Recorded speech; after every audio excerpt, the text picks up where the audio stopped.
Hi. நீங்களும் சரி, நானும் சரி. சின்ன வயசுல நிறைய கதை கேட்டுதான் வளர்ந்தோம். அப்பத்தான் சொல்லுவாங்க, அம்மா சொல்லுவாங்க, அப்பா சொல்லுவாங்க. ஆனா இப்ப நம்ம பிள்ளைங்களுக்கு ஆப் தாங்க கதையே சொல்லுது. அப்படி ஆயிடுச்சு நிலைமை. அப்படி எங்க அம்மா எங்களுக்கு சொன்ன ஒரு கதைகள்ல இதுவும் ஒண்ணு. எப்படி தெரியுமா? நைட்டு வரிசையா படுத்துப்போம். படுத்துக்கிட்டு அம்மா கதை சொல்ல ஆரம்பிப்பாங்க. அம்மா இந்த பக்கம் திரும்புமா, அம்மா இந்த பக்கம் திரும்புமா, அங்கிட்டே தான் பார்த்து சொல்றேன், எனக்கு கேட்கவே இல்லம்மா, இந்த பக்கம் திரும்பி சொல்லுமா கொஞ்ச நேரம் அப்படின்னு சொல்லி கதை கேட்டுக்கிட்டே இருப்போம்.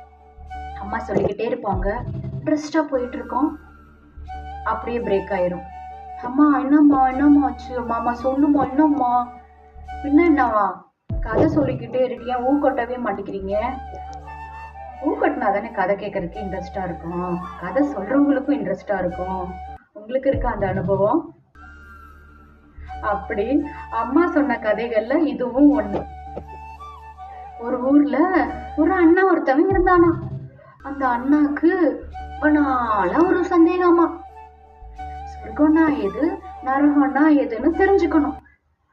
அவங்க ஊர்ல எல்லாருக்கிட்டையுமே கேட்டிருக்காங்க, யாருமே சரியா பதில் சொல்லவே இல்லை. அண்ணாவோட லக்கு பாருங்களேன். ஒரு சாமியார் ஒருத்தர் அவங்க ஊருக்கு வந்திருக்காரு. அண்ணா வந்து ரொம்ப ஆர்வமா இந்த கத்தி முனைய கொண்டு போயாவது மிரட்டியாவது இதுக்கு பதில் கண்டே பிடிச்சே ஆகணும் அப்படின்னு சொல்லிட்டு ரொம்ப வேகமா சாமியை பார்க்க போயிட்டு இருக்காரு. அண்ணே போன நேரம் சாமியாரு தியானம் பண்ணிட்டு இருந்திருக்காரு. அண்ணாவும் கூப்பிட்டு கூப்பிட்டு உள்ள யாரு, சொர்க்கம்னா எது, நரகம்னா எது, எனக்கு உடனே பதில் தெரிஞ்சு ஆகணும், வெளியில வாங்க எனக்கு சொல்லுங்க அப்படின்னு சொல்லி கேட்க, சாமியார் தான் தியானம் பண்ணிட்டு இருக்காருல, முடிச்சா தானே வருவாரு, இன்னைக்கு எவ்வளவு அவசரம் பாத்தீங்களா. உடனே சாமியார் வந்து வேகமா வெளியில வந்துட்டாரு. வந்தவர் எப்படி தெரியுமா? ஏய் முட்டாள், இவ்வளவு அழுக்கா இருக்கு, இவ்வளவு அசிங்கமா இருக்கு, ஏன் வந்து என்ன தொந்தரவு பண்ற, ஏன் இப்படி கத்துற, உனக்கு என்ன வேணும் அப்படின்னு சாமியார் கோவப்பட்டு கேட்க, அண்ணாக்கு வந்துச்சு பாருங்க கோவம். ஏய் நான் எவ்வளவு அறிவாளி, நான் எவ்வளவு தெரிஞ்சுக்கணும்னு ஆசையா இருக்கேன், என்ன பார்த்து நீ முட்டாள்னு சொல்லிட்டியே, இரு உன்னை என்ன பண்றேன் பாரு அப்படின்னு சொல்லிட்டு அந்த இடுப்புல இந்த கத்தி எடுத்து வேகமா உருவி தன்னோட நிலைமை மறந்து குத்துறதுக்காக போயிட்டு இருக்கு. சாமியார் உடனே சிரிச்சபடி, ஏய் தம்பி என்ன பண்ணிட்டு இருக்க,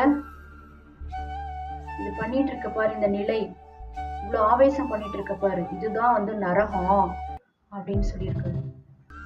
உடனே அண்ணன் அமைதியாகி, ஐயோ கத்தி கத்தி, நான் எப்படி கொண்டு வந்தேன் கத்தி, அம்மா நான் என்ன பண்ண பார்த்தேன், ஐயோ இவ்வளவு பெரிய தப்பு பண்ண பார்த்தேன் அப்படின்னு பதட்டத்துல கீழே போட்டாரு.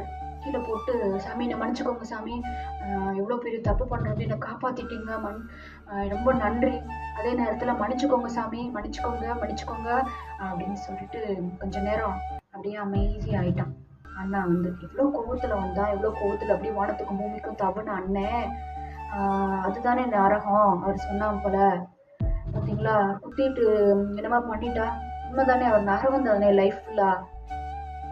இப்ப பாருங்க அதை யோசிச்சுட்டு எவ்வளவு அமைதி ஆயிட்டு எவ்வளவு நல்ல மனுஷனா மாத்திட்டாரு சாமியார் பாத்தீங்களா. அப்போ சாமியார் அதையும் சுட்டி காமிக்கிறாரு, இதுதான் சொர்க்கம் அப்படின்னு சொல்லிட்டு ரெண்டுக்கும் வித்தியாசம் கிடைச்சிருச்சா. அப்போ சாமியார் சொன்னாரா, நம்ம அன்றாட வாழ்க்கையிலயுமே ஒவ்வொரு நிகழ்வுகள்லயுமே இருக்குது, நல்லதும் இருக்கு கெட்டதும் இருக்கு, சொர்க்கமும் இருக்கு நரகமும் இருக்கு, எல்லாம் நம்ம நடத்துக்கிறத பொறுத்துதான் அப்படின்னு சொல்லிட்டு. புரிஞ்சதா தம்பி, நீ என்ன கேள்வி கேட்க என்கிட்ட வந்தியோ அதுக்கு உனக்கு தக்க பதில் கிடைச்சிருச்சு, போயிட்டு வா அப்படின்னு சொல்லி அனுப்புனாராம். எப்படி இருக்கு அம்மாவோட கதை? அல்டிமேட்டா இருக்கா? தேங்க்யூ.